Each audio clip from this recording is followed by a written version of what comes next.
beats us to the punch. So I'm here with the champ, Lorenzo Hunt. How have you been? I'm doing great, man. You know, I'm the best bare-knuckle fighter in the world, and I love being on top. I am the apex of bare-knuckle fighting championship. Now this is bare-knuckle BKFC 53. It's also Mr Olympia here. You were over there checking it out? Yeah, man, I like the Mr Olympia. I did it last year too. I'm doing a seminar tomorrow teaching boxing basics, bare-knuckle boxing tactics, and self-defense. I think everybody should know how to protect themselves, young, old, women, men, everybody. So if you're really into, you know, learning the game and you like bare-knuckle, tune in. We just recently saw you at Valor. You had a little confrontation there with Big Lavar. What do you think about him? You called him McFries, I believe, right? Nah, he called me a chicken nugget. The crazy part is, you know, these big guys think they're safe. They actually think they're safe fighting other big, slow boxers and fighters. But the truth of the matter is, it doesn't matter how big you is. We chop down trees. They're bigger than us. And you know, big trees, they just make toothpicks. Now you're a 2-division world champ. You want the third one? You want to go up to heavyweight next? Yeah, I want to go to heavyweight just so I can teach these people that they aren't disciplined enough to beat me. You think because you ate a bunch of burgers and chicken nuggets and that you weigh more than me that you can win. But in all actuality, I will beat the food out of you. Now, 2-division world champ, there's somebody fighting in the UK pretty soon, Danny Christie. He's calling you out. What do you think about him? Danny Christie's a lot of mouth. He knows I'm having passport issues at the moment, so he knows that I can't come over there and slap him in the mouth. But we're sending our guy Jared Warren over there to put a smacking on him, and then we'll see if all that mouth, if he can back it up, you know. Now, as you said, you're also teaching other guys, Mr Olympia. You were also teaching Bryce Hall, and it really paid off in his fight. Are you going to work with him again? Yeah, like I said, I'm the best. I love the game. I kind of take a real jovial stance to the bare-knuckle boxing aspect. It's more like I'm like Goku.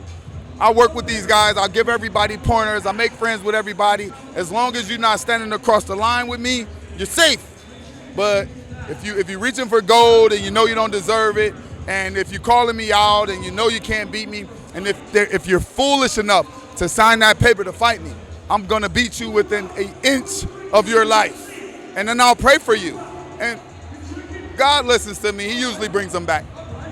Now, in Utah, we're gonna have some heavyweights collide. Who do you want ideally out of the pack of heavyweights? Arnold Adam. I'd like to fight Arnold Adam because, believe it or not, he was the champ when I came to this organization. He's been the champ for a long time.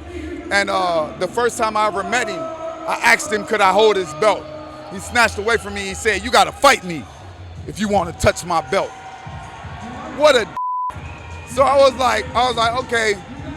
And then I went to the tryouts, and I won the tryouts. And then I knocked 11 people out. And now I'm going to fight you for the heavyweight belt. Now, talking about Utah, Mike Perry is going to be headlining there. You're also working with Mike Perry. You worked with him in the past, right? Yeah, Mike Perry is one of my longtime friends, man. We've been wrecking Florida since 2013. I've been around with Phil Rowe, Mike Perry, Alex Nicholson, a lot of the guys that were Florida MMA heroes, you know. And I know these guys, I love these guys, they love me, we train all the time together. So my hat's off to Mike Perry. I want him to do good. I want him to be a big name in this organization. And I'm okay with it. I'm good with it. Another legend was visiting you in your gym, Ken Shamrock. How was it? Oh yeah, legend man, to legend over there. Man, listen, I don't consider myself a legend because I'll reserve that for the people who are done fighting. I'm just a fighter, I'm just a man. I'm doing my best every day. I wake up early and fight hard. But it's always wonderful when the people who know this sport and who know what it takes to be a champion recognize you and show up. He just showed up. He said, I know you, I've watched you, you're amazing, and I want to give you this invitation to our Valor and let me know what you think about it. And then the craziness just wind up happening with Lavar. It was organic. Now, you've reached so much in the sport, the pinnacle already, but what motivates you to keep going, to even strive further? Oh, this is wonderful. This is for my family. This is for my kids. This is for my legacy. You know, I had a very, very, very hard upbringing, and nothing's more wonderful than being respected and being loved and going around and, you know, paying my bills and taking my kids to Disney World and just doing amazing things and having a fun life. So if you want to take this from me, I feel sorry for you. Don't try to take this from me. It's a bad day. Do you already know when we might see you back in the squared circle? Very, very soon. You know, I got a taste for this. You know, I lust for the blood of it. And when I get in there, I will be showing you some more supreme excellence. I am a master at what I do. No one will take this from me. Ain't no champ unless I say so. My name is Lorenzo the Juggernaut Hunt, and I am the baddest bare-knuckle fighter in the world. This is bare-knuckle news, and no one beats me to the punch.